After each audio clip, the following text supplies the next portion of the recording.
গ্রামে আসবো আর গ্রামের অপরূপ দৃশ্য আপনাদের সাথে শেয়ার করব না তা কখনো হয়।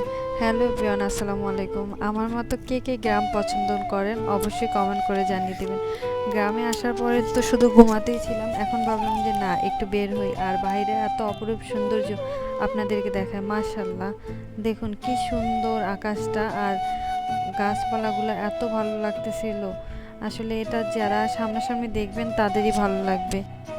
গ্রাম থেকে যে অক্সিজেনটা আপনি পাবেন সেটাও মনে হয় বিশুদ্ধ, আর আমরা শহরে মনে হয় বিশুদ্ধ অক্সিজেনটাও পাই না, অক্সিজেনের মধ্যেও ভেজাল। দেখেন এত সুন্দর পরিবেশ, এখানে বের হলেই মন ভালো হয়ে যায়। আর গ্রামের মানুষ সবসময় খুব সহজ সরল হয়। এই যে আমরা চলে আসছি আমার এক মামার বাসায়, তো আমরা সেই বাসাটাই আজকে আপনাদেরকে দেখাবো, আর আশপাশের পরিবেশটা তো দেখাবোই। আমার কাছে কেন জানি মনে হয় গ্রামের সৌন্দর্য বর্ষাকালে বেশি বেড়ে যায়। যদিও বর্ষাকালে একটু প্যাককাদা থাকে, বাসা থেকে বের হওয়া যায় না, তারপরেও কেন জানি না বর্ষাকালে খুবই ভালো লাগে।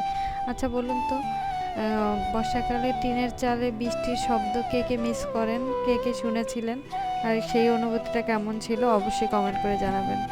দেখেন এখানে গরুটা কত সুন্দর করে ঘাস খাচ্ছে, আর পুকুরে এগুলো কি জানি ফেনা দিয়ে ভরে গেছে।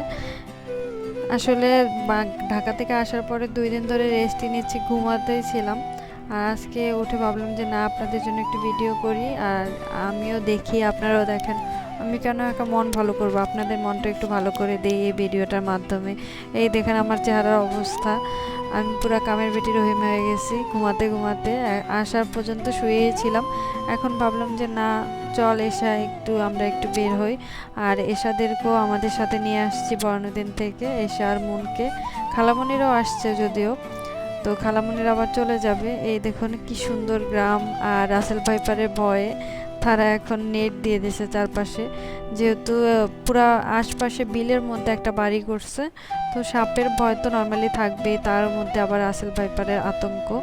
তো আমরা চলে আসলাম তাদের বাড়িতে, বাড়িটা খুবই সুন্দর। তো আপনাদের সাথে